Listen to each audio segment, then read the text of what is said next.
నమస్తే, తెలుగు రాజ్యంకి స్వాగతం. నేను మీ సంధ్య.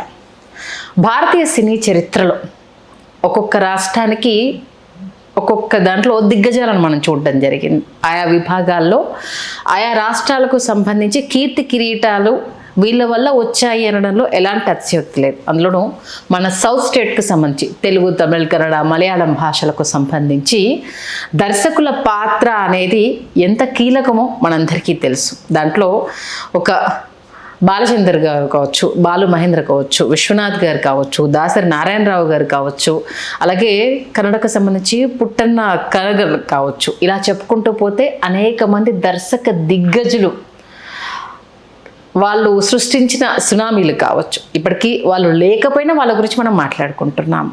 దాంట్లో ఈ మధ్యకాలంలో అంటే చిన్న చిన్న ఇతివృత్తాలను తీసుకొని దాన్ని ఒక గ్రామీణ నేపథ్యానికి సంబంధించి కావచ్చు, లేదు యాజ్ టీజ్గా మన ప్రపంచాన్ని తెర మీద చూపించడం కావచ్చు, కొందరికే సాధ్యమవుతుంది. అందులో తనదైన ఒక పంథాతో ఎన్నో చరిత్రలు సృష్టించి ఈయన మిగతా వాళ్ళకంటే ప్రత్యేకమంటూ ఒక పుస్తకాన్ని రచించుకున్న వ్యక్తి ఎవరైనా ఉన్నారు అంటే ఆయన భారతీరాజా గారు. ఎందుకనంటే ఎంతోమంది హీరోయిన్లను, టెక్నీషియన్స్ను ఇలా చెప్పుకుంటూ పోతే చాలామందిని తెలుగు తమిళ ఇండస్ట్రీకి ఆయన పరిచయం చేయడం జరిగింది. ఆయన మన మధ్య లేకపోవడము, కాలం చేయడము అనేది సినీ పరిశ్రమకు తీరని లోటు. చాలా ఆలస్యంగా వీడియో చేస్తున్నాము. చేయడానికి కూడా అనేక రకాల కారణాలు ఉన్నాయి ఆలస్యం అవ్వడానికి. మరి భారతీరాజా గారి గురించి మనకు తెలియజేయడానికి చరిత్రకారులు, సినీ రాజకీయ విశ్లేషకులు చిలకటి శ్రీకాంత్ గారు మనతో ఉన్నారు. ఆయన మాటల్లో మరిన్ని వివరాలు. శ్రీకాంత్ గారు నమస్తే. నమస్కారం సంధ్య గారు. మన తెలుగు రాజ్యం సినిమా ప్రేక్షకులు ఎంతగానో ఎదురు చూసిన వీడియో ఇది. ఆలస్యం ఎందుకు చేశారు అంటూ కూడా ప్రశ్న రావడం జరిగింది. బట్ మీరు భావోద్వేగానికి లోనవ్వడము, ఆయన గురించి ఇప్పుడే నేను చెప్పలేను అనేసి అని చెప్పడం వల్ల వీడియో ఆలస్యం అయింది అనేసి మన ప్రేక్షకులకు తెలియజేస్తూ, భారతీరాజా గారి గురించి మీకు ఆయన పేరు వినగానే ఫస్ట్ గుర్తుకు వచ్చే విషయం ఏంటి? పెరియమామ చిన్నస్వామి దేవర్ పూర్తి పేరు. 85 సంవత్సరాల క్రితం తేనీ జిల్లా అలీనగరంలో జన్మించిన చిన్నస్వామి దేవర్ గారు ఆయనలో ఉన్నని సృజనని వెలికి తీసుకోవడానికి, సృజనని సానబెట్టుకోవడానికి, తన సృజనని ప్రపంచానికి పరిచయం చేసుకోవడానికి, తన స్వరాన్ని వినిపించడానికి, దృశ్యమానం చేసి భారతీయ సినిమాని ఆయన సరికొత్త కాంతులు ఎనడానికి బయలుదేరినటువంటి వ్యక్తి.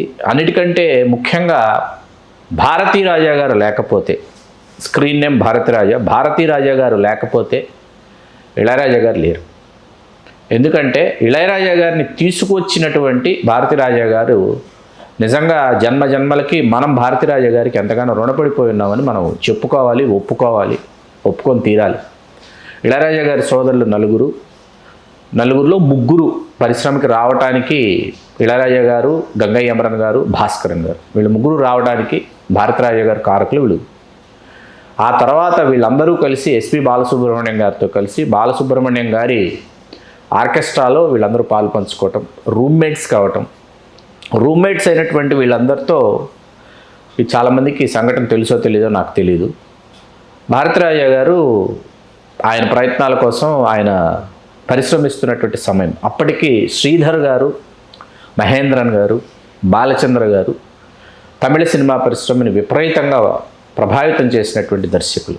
అయితే భారతీరాజా గారు తనదైనటువంటి ఒక దారిని ఎంచుకొని ఆ దారిలో ప్రయాణించాలి అనుకుంటున్నటువంటి సమయంలో ఏంటంటే ఆయన చెబుతున్నటువంటి కథలకు కావచ్చు, ఆయన అనుకుంటున్నటువంటి పాత్రలు రూపు కట్టి అవి తెర మీదకు రావటానికి అప్పటి నిర్మాతలు ఇంకా మానసికంగా సంసిద్ధం కానటువంటి సమయంలో ఆయన ఒకంత అసహనానికి గురయ్యారు. ఒకరోజు వీళ్ళు ఉంటున్నటువంటి గదిలో బాలసుబ్రహ్మణ్యం గారు, ఏంట్రా వాళ్ళందరూ చాలా పెద్ద డైరెక్టర్లు, వాళ్ళకి టాలెంట్ లేకనా, లేకపోతే వాళ్ళకి అసలు వాళ్ళ దగ్గర కథలకి కుదరవ లేకనా, ఏంట్రా నీ అసహనాన్ని వ్యక్తపరుస్తావు, వాళ్ళందరికీ అవకాశాలు వస్తున్నాయి నీకు రాదని నువ్వంటావు, ఏంటి నీలో అంత టాలెంట్ ఉందా, నువ్వు అంతలా అందరినీ నువ్వు ప్రభావితం చేసేయగలవా, ఎవరి చేతనైనా నటనని రాబట్టుకోగలను అంటున్నావు అని చెప్పి బాలసుబ్రహ్మణ్యం గారు ఒకంత చులకన భావంతో, తృణీకార భావంతో భారతీరాజా గారిని తోలనాడారు.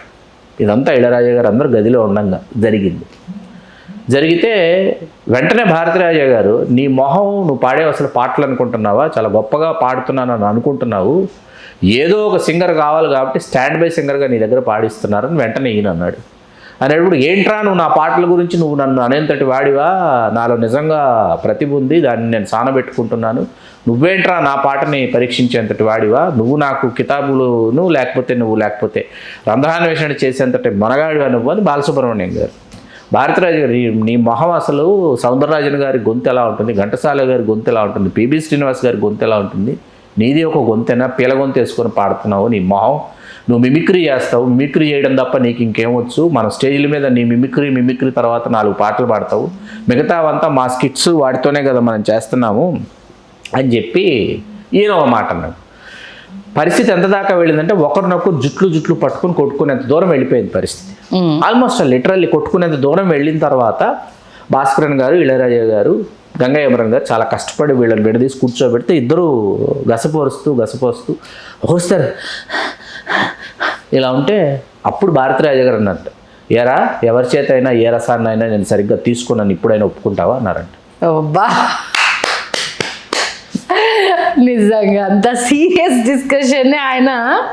ఎవరి చేతైనా ఏ రసాన్నైనా నేను ఒలికించగలను, ఆ ఆవేశాన్ని రప్పించగలను, ఆ ఉద్రేకాన్ని తెప్పించగలను, ఇప్పుడైనా ఒప్పుకుంటావా బాలు మణి అనేవాళ్ళు. బాలు మణి, ఇప్పటికైనా ఒప్పుకుంటావా మణి అని భారతీరాజా గారు. That is Bharathiraja. ఒక్కసారిగా బాలసుబ్రహ్మణ్యం గారు పక్కమని పక్కాలు నవ్వేశారంట. మామూలు కాదురా నువ్వు అని రే పెద్ద డైరెక్టర్ అయిపోతావురా పో అని బాలసుబ్రహ్మణ్యం గారు అనటం. తర్వాత 16 వైదినులే ఆ సినిమా, శ్రీదేవి గారి 16 ఏళ్ల వయసులో ఆవిడ నటించిన సినిమా. కమల్ హాసన్ గారిని, రజనీకాంత్ గారిని ఒక్కసారిగా, వాస్తవానికి ఏంటంటేనండి, బాలచంద్ర గారు రజనీకాంత్ గారిని, కమల్ హాసన్ గారిని పరిచయం చేసినప్పటికీ వాళ్ళిద్దరికీ స్టార్డమ్ కాకుండా సూపర్ స్టార్డమ్ తీసుకొచ్చినటువంటి డైరెక్టర్ భారతీరాజా గారు. ఒప్పుకొని తీరాలి. మనకు 16 వైదినులే విషాదాంతం అండి తమిళంలో. అవును.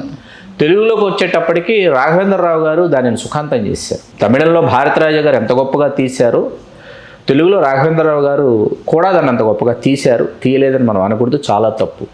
Difference between Bharathiraja and Raghavendra Rao గారు 16 వైదినులే. రాఘవేంద్ర గారి అభిమానులు ఒకసారి పరిశీలించండి. తమిళంలో ఆవిడని లోబరుచుకునేటటువంటి డాక్టర్ ఊరికి వచ్చిన తర్వాత శ్రీదేవి గారిని ఆ పర్టికులర్ షాట్ వాళ్ళిద్దరూ చేయి పట్టుకుంటారు. ఒక చెరువు దగ్గర ఒక నీటి దీని దగ్గర చేయి పట్టుకుంటే అక్కడ భారతీరాజా గారు చాలా ఫ్లాట్గా, చాలా సహజంగా, అతను ఏ తువ్వాలతో అయితే వెళ్ళుంటాడో ఆ తువ్వాలే అతని భుజం మీద ఉంటుంది. అటు వైట్ ప్యాంటు, డాక్టర్ కదా అని తెలుగుకి వచ్చేటప్పటికి రాఘవేంద్ర గారు ఆ ఫ్రేమ్ పెట్టిన తర్వాత రాఘవేంద్రరావు గారు తను డాక్టర్ కదా, చాలా పాష్గా సిటీలో పెరిగి చదువుకొని వచ్చినటువంటి డాక్టర్ కదని చాలా కాస్ట్లీయెస్ట్ టర్కిష్ టవల్ వేస్తాడు అతని మీద, కలర్ఫుల్ టర్కిష్ టవల్ వేస్తాడు. దట్ ఈజ్ రాఘవేంద్రరావు గారు మార్క్. డిఫరెన్స్ బిట్వీన్ రాఘవేంద్రరావు గారు అండ్ భారతీరాజా గారు. రాఘవేంద్రరావు గారిని వెళ్ళి ఎందుకు ఈ సినిమాను సుఖాంతం చేశామని కొంతమంది తమిళ జర్నలిస్టులు వెళ్ళి అడిగారు.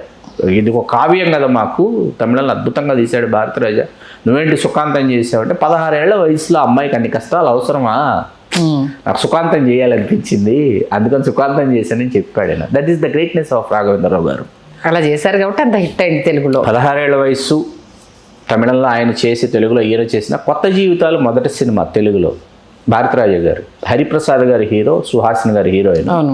చాలామందికి తెలియని విషయం ఏంటంటేనండి, తమ్ పాట చాలా గొప్ప పాట ఇళయరాజా గారి కంపోజింగ్లో. మీకు పొంగి పొరలే అందాలెన్నో ఒక పాట ఉంటుంది, అది చాలా గొప్ప పాట. అది తమిళంలో వేరే దర్శకుడికి ఇళయరాజా గారు చేసిన పాట. అదే పాట తమిళంలో ఆ దర్శకుడు చాలా నాసిరకంగా తీశాడు. నాకు ఆ ట్యూన్ కావాలరా అన్నాడంట భారతీరాజా గారు. ఇళయరాజా గారు తీసుకో అన్నారు ఈ సినిమా కోసం, కొత్త జీవితాల కోసం. దీనిని భారతీరాజా గారు పోర్ట్రేట్ చేసిన విధానం అద్భుతం, అనిర్వచనీయం, అపూర్వం, అనితర సాధ్యం. ఆయన దొరికినటువంటి సినిమాటోగ్రాఫర్స్, మరీ ముఖ్యంగా కണ്ണన్ అనేసి ఒక సినిమాటోగ్రాఫర్. మీకు అందుకే చిరంజీవి గారి సినిమాలన్నీ ఒక టోన్లో ఉంటాయి, ఆరాధన కಣ್ಣన్ ఫోటోగ్రఫీ వల్ల ఇంకొక టోన్లో ఉంటుంది సినిమా మీకు. అట్లాగా భారతీరాజా గారి ప్రయాణంలోకి వస్తే సిగప్పు రోజాకళ్ళకి ముందు కొత్త జీవితాలకు ముందు 16 వైదినులు ఈ మట్టి వాసన ఉన్నటువంటి సినిమాలు, మన్వాసనయి, తర్వాత నీడల్గెల్ అంటే నీడలు, ఈ సినిమాలన్నీ చేస్తున్నాను ఆయన. ఎవరో అన్నారు, ఈయన ఈ భారతరాజాకి పల్లెటూరు వాతావరణం సహజంగా ఉండేటటువంటి ఈ సన్నివేశాలు, మట్టి పరిమళం, మట్టి వాసనని భారతీయ వెండితెర మీదకి తీసుకొచ్చాను అనేటటువంటి ఒక పొగరు, వెగరు అవి కనిపిస్తున్నాయి. కానీ అసలు ఇతను అర్బన్ సినిమాలు, ఈ మోడర్న్ సినిమాలు ఇతను తీయగలడా అనేటటువంటి ఒక చర్చ బయలుదేరిన తర్వాత వెంటనే సిగప్పు రోజాకళ్ళు తీస్తాడు ఈయన. ఆ మాట విన్నాడు. సిగప్పు రోజాకళ్ళు, తెలుగులో ఎర్ర గులాబీలు తీసి ఒక సైకో థ్రిల్లరు తీసి రెండు ఆ సినిమాలో చాలా పాటలు ఉంటాయేమో అనేటటువంటి ఫీలింగ్ ఉంటుంది. ఇళయరాజా గారి బీజిఎమ్స్తో ఒక సైకో థ్రిల్లర్ తీసి దాంట్లో గొప్ప పాట ఏంటంటే, ఇళయరాజా గారు చేసిన గొప్ప పాటలో ఎదలో తొలి వలపే ఆ పాట. దాంట్లో డ్రమ్స్ ఆ బీట్ ఓరియంటెడ్ డ్రమ్స్, దాన్ని ఇళయరాజా గారు వినియోగించిన విధానం, ఒక సైకో థ్రిల్లర్ తీసి ఒప్పించడం, సైకో థ్రిల్లర్ తీయడమే కాకుండా ఒక టిక్ టిక్ టిక్ అనే సినిమా ఒకటి తీయడం, ఇవన్నీ కేఎస్ రామారావు గారు తెలుగులో అనువదించి తెలుగు సినిమా థియేటర్లు కూడా ప్రేక్షకులతో హోరెత్తి ఇట్లాంటి సినిమాలు ఇలా తీయొచ్చా, ఇలా చేయొచ్చా అని చాలామంది భారతరాజా గారు చేసిన సినిమాలు, మోడర్న్ సినిమాల్లో భాగ్యరాజా గారి కథతో, హిందీలో భాగ్యరాజా గారి దర్శకుడు, భాగ్యరాజా గారి కథ ఆఖరి రాస్తా, అమితాబ్ బచ్చన్ గారు అక్కడ, భాగ్యరాజా గారి కథతో భారతరాజా గారు ఇక్కడ చేయటం ఒక ఖైదీ డైరీ, కమల్ హాసన్ గారు ఫాదర్ అండ్ సన్, ఒక అద్భుతమైన సినిమా అనమాట. రివెంజ్ డ్రామా అసలు ఎక్స్ట్రాడినరీగా చేసి దాన్ని పెద్ద హిట్, తమిళ తెలుగు చాలా పెద్ద హిట్, మనకి డబ్బింగ్ చాలా పెద్ద హిట్, హిందీలో కూడా super duper hit. Atluri Purnachandrarao గారు ఎక్కడ నిర్మాణం. తెలుగుకి వచ్చేటప్పటికి వంశీ గారు పట్టుబట్టి ఏడిది నాగేశ్వరరావు గారి దగ్గరికి వెళ్ళి భారతరాజాతో సినిమా తీయాలి, మీరు భారతరాజాతో సినిమా తీయాలని వేటాడి ఆయన్ని తీసుకెళ్ళి భారతరాజా గారు ఆఫీస్కి వెళ్ళేటప్పటికి వానలో బోరున వర్షపు నీళ్ళల్లో వెళ్ళి కరెంటు పోయిందంట. భారతరాజా గారు ఆఫీస్కి వెళ్ళేటప్పటికి ఏడిది నాగేశ్వరరావు గారిని తీసుకెళ్తే భారతరాజా గారు లేరు ఆఫీస్లో. ఏంటంటే ఒక ఆఫీస్ బాయ్ ఉన్నాడు. ఏమయ్యా, శంకరాభరణం తీసిన ప్రొడ్యూసర్ అయ్యా, అయితే ఏంటన్నట్టు వాడంట, అక్కడ రిజిస్టర్ ఉంటుంది, మీ పేరు మీ కంపెనీ రాసి వెళ్ళండి అన్నాడు. 72వ పేరు ఏడిది నాగేశ్వరరావు. 71 మంది నిర్మాతలు వచ్చిలేరు మాకు సినిమా తీసి పెట్టండి అని. ఇదేంటి వంశీ 72 మంది, నేను 72వ వాడినయ్యా, ఎంతమంది నిర్మాతలు ఈయనతో తీయాలనుకుంటే మనకు చేస్తాడా సినిమా అంటే, మెల్లగా మాటల్లో పెట్టి వాడిని అడిగారు ఆఫీస్ పని. ఎక్కడికి వెళ్ళారా సార్ అంటే, రికార్డింగ్ జరుగుతుంది ఇళయరాజా గారితో, అక్కడ ఉన్నారు పలానా రికార్డింగ్ థియేటర్. అక్కడికి వెళ్ళిపోయి, శంకరాభరణం అనేది ఒక ఇంటర్నేషనల్ పాస్పోర్ట్ అండి, మీకు ఈ విశాఖం పాస్పోర్ట్. శంకరాభరణం నిర్మాత వచ్చారనగానే వెంటనే అటెన్షన్ కదా ఎవరికైనా, అంతే సినిమా చేద్దాం అనుకుంటా. శంకరాభరణం తర్వాతే చేద్దాం అనుకుంటున్నా అనేటప్పటికి వెంటనే భారతరాజు గారు నేను చేస్తానన్నారు. అది తమిళంలో ఇళయరాజా గారి నిర్మాత, తెలుగులో ఏడిది నాగేశ్వరరావు గారి నిర్మాత. అలా సీతాకోకచిలుక, రాధ, కార్తీకు, ముచ్చెల్లరుణ, విజయశాంతి, ఎవరిని పరిచయం చేయలేదు భారతరాజా గారు, ఎంతమందిని పరిచయం చేసిన మహానుభావుడు.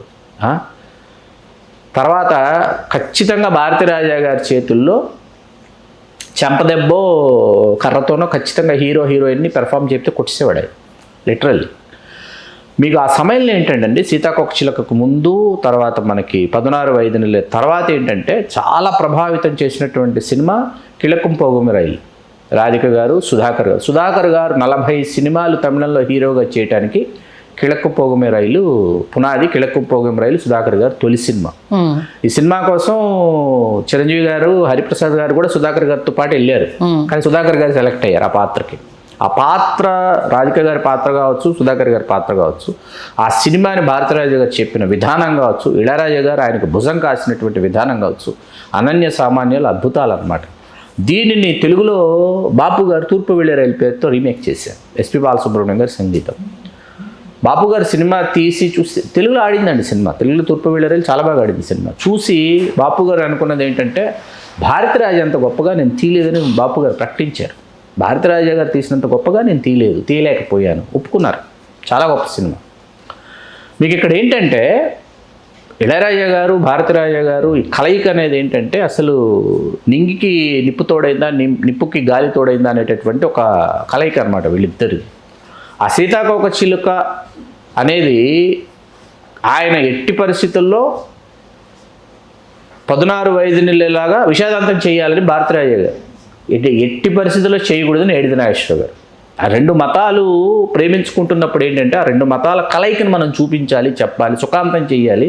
మనం ఏ సందేశం ఇస్తున్నాం? వాళ్ళిద్దరు చచ్చిపోతే వాళ్ళిద్దరు బ్రతకాలి అన్న తర్వాత తమిళం తెలుగు రెండిట్లో సుఖాంతం చేసి ఆయన ఆడియన్స్ వాళ్ళ రిపోర్ట్ అది చూసిన తర్వాత, వాళ్ళ రెస్పాన్స్ చూసిన తర్వాత భారతరాజు గారు ఎడితనాగేశ్వర గారికి ఫోన్ చేసి, you are not only a producer sir, you are a great technician also అని పెట్టాడు అంటే ఫోన్. దట్ ఈస్ భారతరాజు గారు. అంటే ఆయన ఒప్పుకోవడం, ఎస్ నేను కాదు, మీరు కరెక్ట్, మీ జడ్జిమెంట్ కరెక్ట్. ఆయన శిష్యుడిగా భాగ్యరాజా గారి ప్రయాణం, భారతరాజు గారి శిష్యుడిగా, యాక్టర్ కమ్ డైరెక్టర్, ఆయన శిష్యుడిగా ఈయన ప్రయాణం, భాగ్యరాజా గారి ప్రయాణం. వాళ్ళ ప్రయాణంలోనే ఇందాక మనం మాట్లాడుకున్న ఆఖరి రాస్తా ఏదైతే కమలాసన్ గారితో తెలుగులో ఖైదీ వాడి పేరుతో ఖైదీ ఊరు డైరీ, అది ఆ సినిమా చేసి వీళ్ళ విచిత్రమైనటువంటి విషయం ఏంటంటే వీళ్ళిద్దరి కలయికలో భాగ్యరాజా గారు దావణి కణవుగళ్ అని ఒక సినిమా చేశారు. దావణి కణవుగళ్, పైటకనే కళలు, పైట కళలు కంటుందని ఒక సినిమా తీశారు. పైట ఏం కళలు కంటుంది అంటే భాగ్యరాజా గారు ఒక లోయర్ మిడిల్ క్లాసు, ఆయన ముగ్గురు చెల్లెళ్ళు ఉంటారు సినిమాలో. ఆ సినిమాలో వాళ్ళు ఒక్కొక్కరిది ఒక్కొక్క కళ, పలానా వాడిని పెళ్లి చేసుకోవాలి, పలానా ఊరికి నేను కోడలుగా వెళ్ళాలి, ఇట్లాంటి కళలు కంటారు కదా కన్య వయసులో ఉన్నటువంటి అమ్మాయిలు. ఈ కళలు తీర్చాలంటే ఈ అన్నయ్య కష్టపడాలి, పని చేయాలి. ఇతను కష్టపడి సినిమాలోకి వెళ్ళి హీరో అవుతాడు. అక్కడ డైరెక్ట్ చేసేది భారతరాజా గారు, డైరెక్టర్ క్యారెక్టర్ భారతరాజా గారు అక్కడ ఆయన డైరెక్షన్ చేస్తుంటారు. శివాజీ గణేషన్ గారు అద్భుతమైన పాత్ర ఈ సినిమాలో. శివాజీ గణేషన్ గారు చనిపోతారు, ఎక్స్ మిలిటరీ మేజర్, చాలా బాగుంటుంది ఆయన. అక్కడెక్కడో చర్చిల మధ్యలో భాగ్యరాజా గారు సరదాగా, భాగ్యరాజా గారు ఏమన్నారంటే, భారతరాజా గారు శివాజీ గణేషన్ గారు ఇద్దరు దేవరు కమ్యూనిటీకి చెందినటువంటి వాడు, ఇద్దరు సేమ్ కమ్యూనిటీ. మీ దేవరు సార్ని నేను చేసేస్తున్నాను డైరెక్షన్ అన్నట్లు, ఏదో మీ ఇంకా చేయలేదు అన్నట్లు ఏదో ఒక చర్చ వచ్చేటప్పటికి భారతరాజు గారు అలా తలూపి వెళ్ళి కూర్చుని ఒక కథ రాసుకుని, ఎప్పుడు ఏ కథ రాసుకున్నా మొదట ఇళయరాజా గారికి చెప్తారు. భారతరాజు గారు చెప్పి ఇళయరాజా గారి జడ్జిమెంటు, ఇళయరాజా గారికి నచ్చిందా నచ్చలేదని అనుకుంటారు. కథ అయితే పూర్తి చేసేసి చెప్తే, నాకు ఈ కథ నచ్చలేదురా అన్నాడంటే ఇళయరాజా. ఏంటి కథ నచ్చకపోతే ఇప్పుడు ఏంటి చేయవా సంగీతం అంటే, కథ నచ్చలేదని చెప్పారే కానీ సంగీతం చెయ్యని చెప్పలేదు అన్నాడంటే. ఓకే, సరే మరి అయితే సందర్భాలు చెప్తాను ఇవ్వు అని చెప్పి ఇద్దరు మ్యూజిక్ సిట్టింగ్స్ డిస్కషన్స్ జరుగుతున్న తర్వాత అద్భుతమైనటువంటి స్వరాలు ఇచ్చేస్తున్నాడు ఇళయరాజా. కథ బాగాలేదన్నావు కదరా, ఇంత బాగా ఇస్తున్నావు ఏంటి సంగీతం అంటే, కథ బాగాలేదన్నాను కానీ ఆ సందర్భాలు దానికి సంగీతం కావాలంటున్నాయి అన్నాడంటే ఇళయరాజా. అదే మొదల్ మర్యాదై తెలుగులో ఆత్మబంధువు. ఓకే, మనిషికో స్నేహం మనసుకో దాహం లాంటి పాటలు, పట్టి తెచ్చానులే పండు వెన్నెల లాంటి పాటలు, ఇట్లాంటి అద్భుతాలు ఆచార్య యాత్రయ్య గారి కళ్ళలోంచి జాలువారు తెలుగులో అలా దిద్దుకున్నటువంటి ఆత్మబంధువు. దాన్ని తెలుగులో స్రవంతి రవికిషోర్ గారు వాళ్ళు అనువదించి దాన్ని తెలుగు ప్రేక్షకులందరూ థియేటర్లకు హోరెత్తి 60 సంవత్సరాలు పైబడినటువంటి ఎప్పటికీ శివాజీ గణేశన్ గారికి మనిషికో స్నేహం మనసుకో దాహం, ఒక తోడు ఉండాలి, మన మంచో మన చెడో మన కష్టమో మన సుఖమో మన బాధో మన ఆనందమో పంచుకోవడానికి ఒక తోడు ఉండాలని చెప్పేసి ఒక రాధా గారితో శివాజీ గణేశన్ గారికి ఆ అమలిన శృంగారం లాంటి వాళ్ళిద్దరి మధ్య అనుబంధాన్ని తెరకెక్కించినటువంటి తీరు అద్భుతం, అమోఘం. అలా గొప్ప దర్శకులు భారతరాజు గారు. తెలుగులో ఆయన చేసిన ఆరాధన కావచ్చు, డైరెక్ట్ సినిమాలు కొత్త జీవితాలు కాదు 4, సీతాకోక చిలక, సూపర్ స్టార్ కృష్ణ గారితో జమదగ్ని, చాలా బాగుంటుంది సినిమా. ఇది ఫస్ట్ సినిమా, ఇదని తెలియదు. కొత్త జీవితాలు అనేది తెలియదు, మొదటి సినిమా. తర్వాత సీతాకోక చిలక, ఆరాధన, జమదగ్ని పొలిటికల్ డ్రామా, చాలా బాగుంటుంది. కృష్ణ గారు రిపోర్టర్ కదా. అవును, ఆ సినిమా చాలా బాగుంటుంది. ఇళయరాజా గారు అద్భుతం. కృష్ణ గారు ఇళయరాజా గారి పాటలు, కృష్ణ గారి సాంగ్స్, అసలు భారతరాజు గారి పిక్చరైజేషన్ ఇవన్నీ అద్భుతంగా ఉంటుంది సినిమా. ఎందుకంటే తెలుగులో ఎక్కువ కంటిన్యూ చేయలేకపోయారు. తమిళ ఆయన చేసింది 40 సినిమాలే అండి, తెలీదా మీకు? 40 సినిమాలే, చాలా తక్కువ సినిమాలు చేశారు, చాలా గొప్ప సినిమాలు చేశారు. తక్కువ సినిమాలే ఆయన చేసి. ఆరాధన ఒకటి ఫ్లాప్ అయింది కదా. యావరేజ్ అండి, ఫ్లాప్ యావరేజ్. అంత మంచి సినిమా ఎందుకు ఎక్కలేదు అనేది ఇప్పటికీ. అది ఎందుకు అన్నది ఏమిటంటే మీకు ఇక్కడ ఆ ప్రశ్న ఎలా ఉంటుంది అంటే, అది తమిళ వాసన గుబాళించింది తెలుగులో. మెయిన్ అంటే చిరంజీవి గారిని అంత దేశీయత విషయంలోకి వచ్చేటప్పటికి తమిళ వాసన గుబాళించింది. అక్కడ సత్యరాజ్ గారు, రేఖా గారు వాళ్ళు చేశారు. కడలూరు కవితಗಳು అక్కడ చాలా పెద్ద హిట్ సినిమా. అది తెలుగులోకి వచ్చేటప్పటికి ఏమైందంటే సేమ్ లొకేషన్స్కి వెళ్ళిపోయారు. సేమ్ లొకేషన్స్కి వెళ్ళిపోవటం వల్ల మన తెలుగు నేటివిటీకి దూరం అయిందని అనిపించింది సేమ్ లొకేషన్స్కి వెళ్ళటం వల్ల. కానీ మనకి సినిమాటిక్ ఎక్స్పీరియన్స్ మాత్రం అద్భుతంగా ఉంటుంది. అందులో మళ్ళీ ఎక్కడ ఎవరికి ఏ విధమైన సుహాసిని గారిని అంతే అద్భుతంగా ఆయన చూపించినటువంటి తీరు. అలా ఒక దశలో ఇళయరాజా గారికి భారతీరాజా గారికి మనస్పర్ధలు రావడం, రెహమాన్ గారితో అంతే గొప్పగా భారతీరాజా గారి సంగీతం చేయించుకోవటం అనేది మామూలు విషయం కాదు. మనకి తెలుగులో రానా అనేసి ఒక సినిమా వచ్చింది. రానా అంటే అర్జున్ గారి హీరో, భారతీరాజా గారు డైరెక్ట్ చేశారు. అర్జున్ గారు ఇన్వెస్టిగేటివ్ ఆఫీసర్, హీరో నానా పటేకర్ గారు. చాలా మంచి సినిమా. భారతీరాజు గారు లాస్ట్ ఫిల్మ్స్లో ఆల్మోస్ట్ లాస్ట్ అని చెప్పుకోవచ్చు దర్శకుడిగా.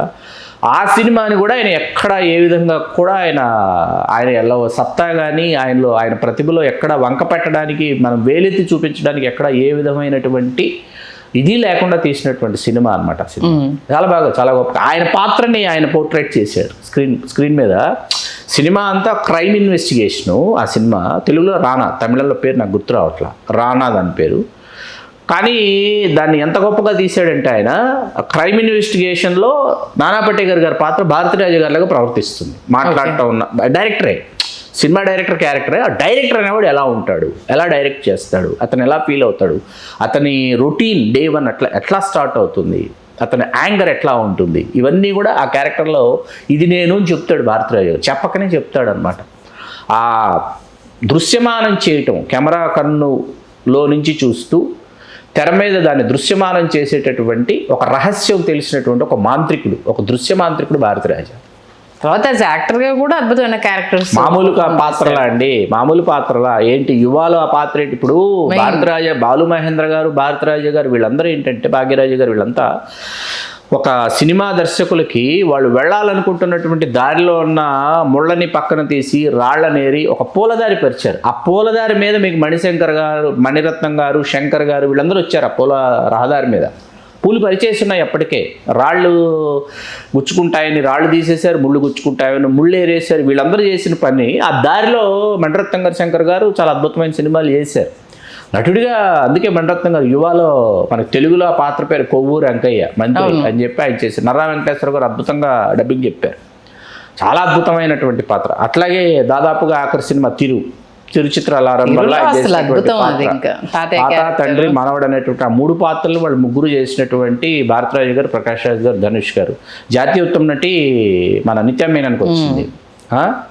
అలాగే ఆ సినిమాలో ఆయన పోషించినటువంటి పాత్ర, ఆయన లేని లోటు, ఆయన ప్రభావం ఎంతమంది మీద ఉంది అంటే సాధారణమైన విషయం కాదండి. భారతీరాజా గారు లాంటి ఇంకో దర్శకుడు పుట్టడం అనేది, ఆయన తనయుడు మరణించకుండా ఉండి ఉంటే, ఆ పుత్రశోకం లేకుండా ఉండి ఉంటే ఆరోగ్యంగా భారతీరాజు గారు ఇంకొంతకాలం జీవించి ఉండేవారని అనిపిస్తుంది. అయితే సహస్రచంద్ర దర్శనం పూర్తి చేసుకుని 84 పూర్తి 85వ ఏట ఆయన నిష్క్రమించడం అనేది, ఆయన నిష్క్రమించిన అతి తక్కువ సినిమాలు తీసినా ఎక్కువ ప్రభావం చూపించినటువంటి దర్శకుడు భారతీరాజు.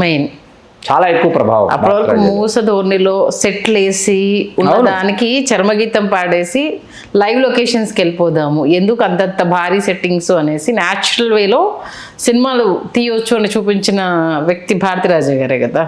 సందేహం లేదు అసలు. మీకు మన్వాసనై పాండ్యను మన రేవతి గారు చేసిన సినిమా, కాంతిమతి గారు చేశారు తమిళంలో. మన్వాసనై తెలుగు రైట్స్ ఎస్ గోపాల్ రెడ్డి గారు కొనుక్కొని మంగమ్మ గారి మనోడని తీసి భారతీరాజా గారిని పిలిచి చూపించారంట. ఆయనకు అసలు అర్థం కాలేదు. ఆయనకి వీళ్ళు ఏం తీశారు, ఏం చూపిస్తున్నారో ఆయనకు అర్థం కాదు.